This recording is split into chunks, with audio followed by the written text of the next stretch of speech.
All right, folks, we are at Chicago's notorious Cook County Jail, and we're going to be looking into their drug epidemic with the strips, the paper strips. And this is an extremely notorious Chicago jail. I mean, just where we are right now, this neighborhood is hotly contested Little Village territory, where we have the Two Sixers, the Latin Kings, Satan disciples, Maniac disciples, and all sorts of gangs just all over the place right here. When they lock them up here, the guards have to figure out a way to keep it safe, which is a logistical challenge.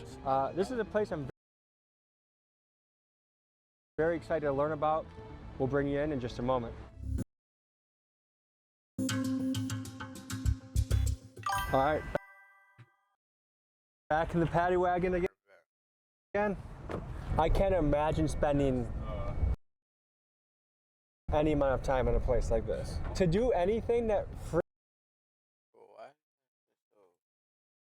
frequently desire to do it?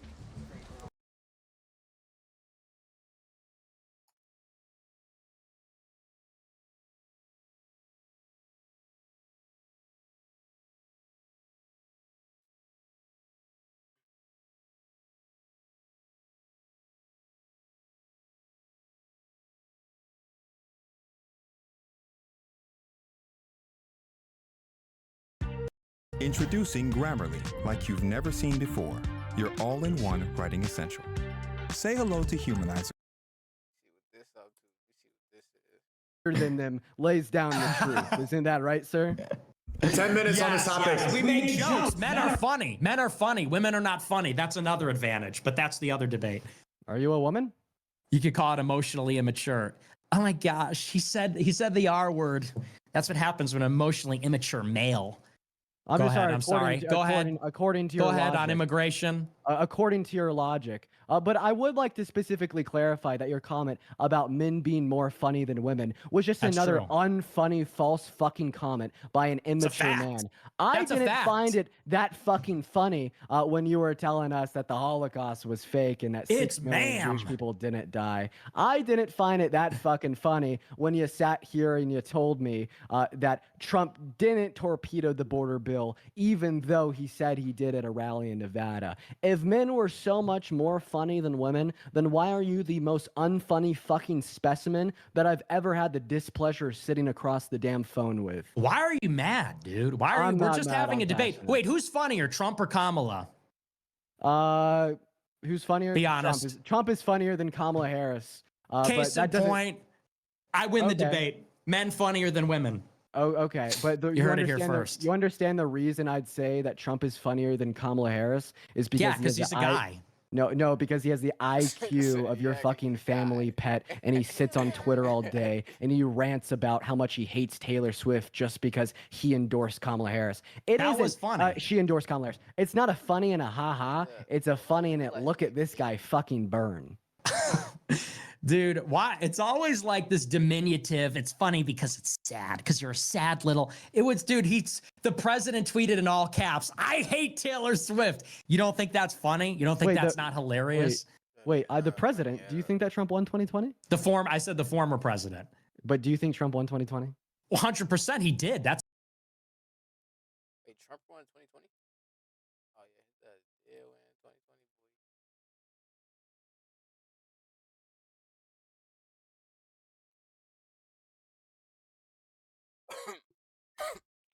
That's a goofy fool. Why did they just ban him on everything? Like, that's off the internet.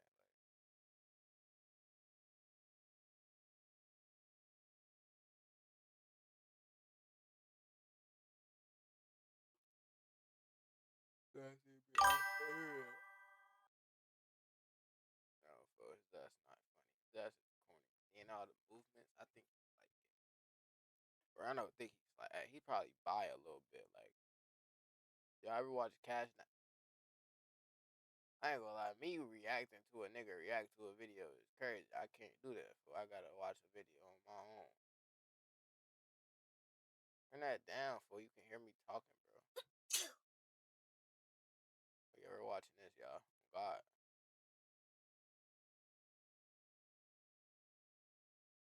I don't think he's funny.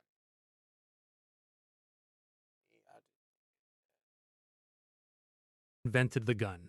Every rifle, every pistol, every machine gun on Earth traces back to one accident made by men trying to achieve immortality.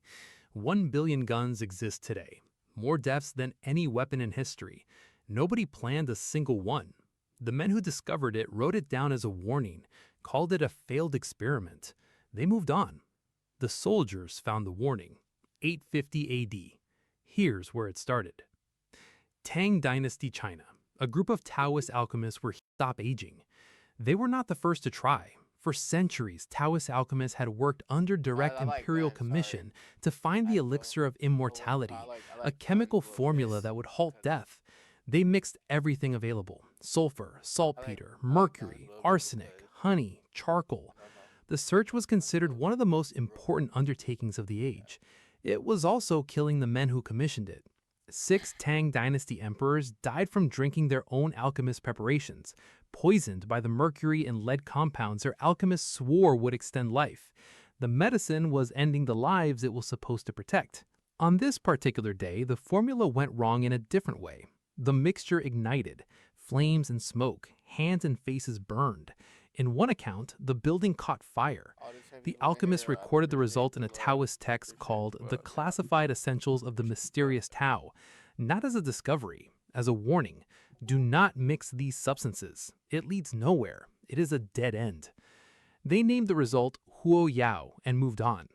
The warning sat in the text for decades. The soldiers found it. They did not see a dead end. They saw a starting point. By 904 AD, Chinese military forces were packing Huo Yao into incendiary arrows, flying fires that carried burning powder into enemy formations. By the early 10th century, it was being packed into grenades hurled from catapults. By around 1150 AD, soldiers were attaching bamboo tubes of gunpowder to spears and igniting them at the enemy. They called this the fire lance. Range, 3 meters. Duration, 1 short burst. A shock weapon designed to panic at close quarters, not to kill at distance. Then someone added shrapnel to the tube, pottery fragments, iron pellets. The flame became fire plus debris.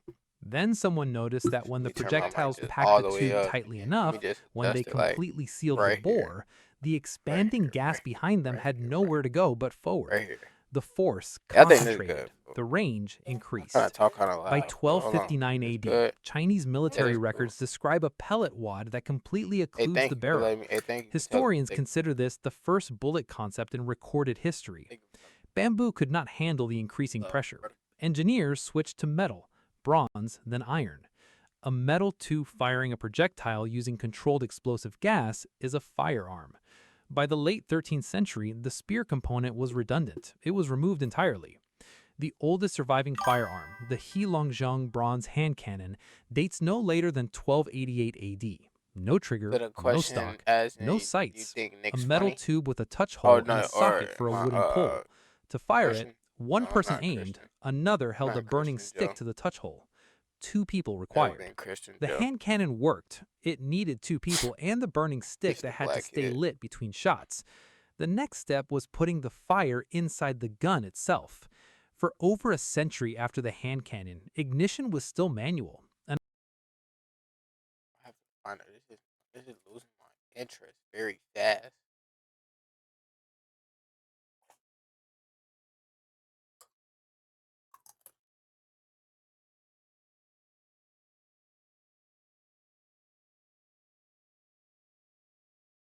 Being a cartel member, bro, I don't know how to get exclusive Mortal Kombat 2 risking life wallpapers every for day. your PC. Hell nah, fam.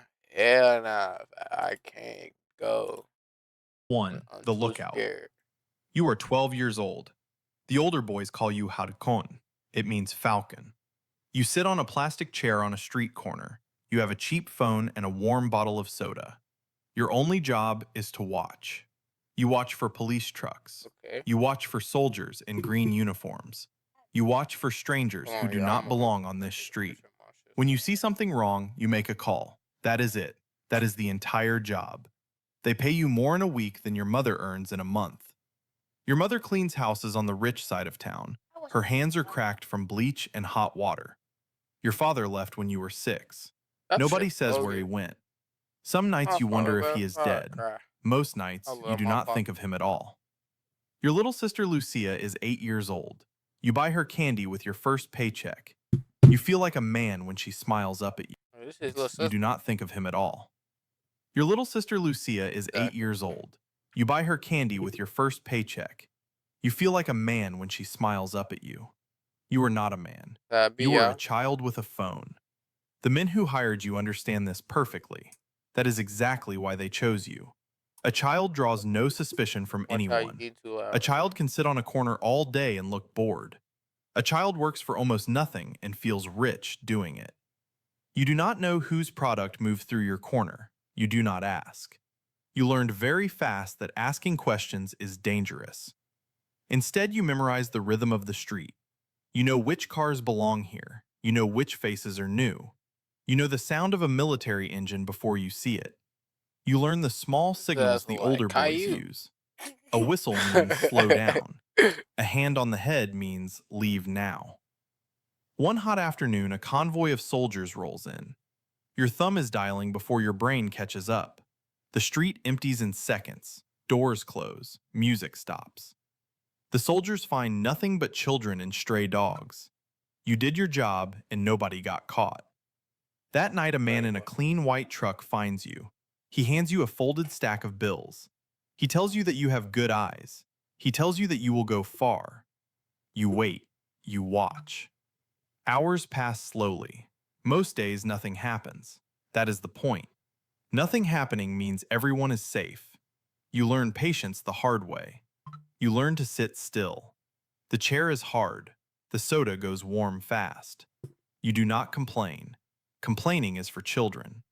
You feel older than 12. You are not. You do not yet know what far means. You do not know that far is a direction with no road back. You walk home counting the money in your pocket. You have never felt so important in your life. Level 2, the mule. You are 15 now. They moved you up because you never once talked. That word, Hector, how you Silence is coming, the only blood? currency that never Get on, loses man. value here. Get on, bro. You proved I you ain't had see plenty your- of it. your, You do not sit on a corner anymore. your Now chat you move earlier. things. Small packages wrapped tight in plastic and brown tape. You carry them across town on a battered bicycle. You carry them in a backpack that should hold school books. You learn the routes that slip around the checkpoints. You learn which streets the army watches Back and when. rooms, fool. You learn to pedal slow and calm while your heart slams. A nervous mule gets caught. A calm mule gets paid and gets older. You practice your bored face in the mirror at home. You learn to look through a soldier instead of at him. Sometimes you make crossings to the other side of the river.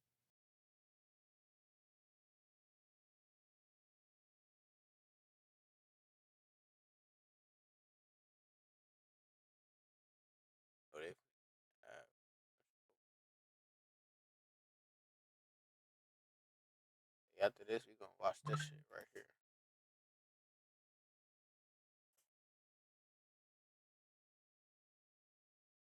After this, we watch it.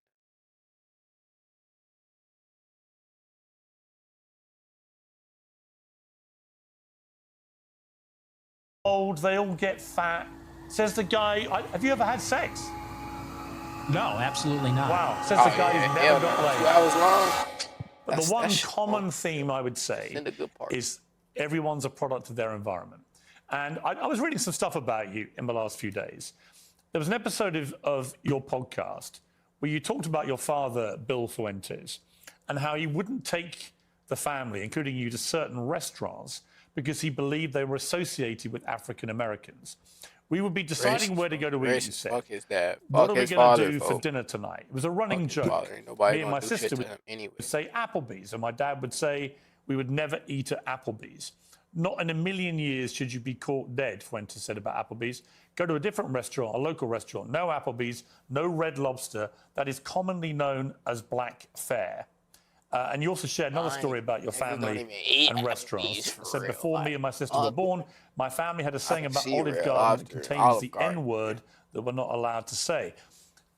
So my question, based on that anecdote that you say on your own podcast, is do you think you grew up in a racist environment, that your father was inherently racist, and that thought process No fuck what he talking about. moved to you?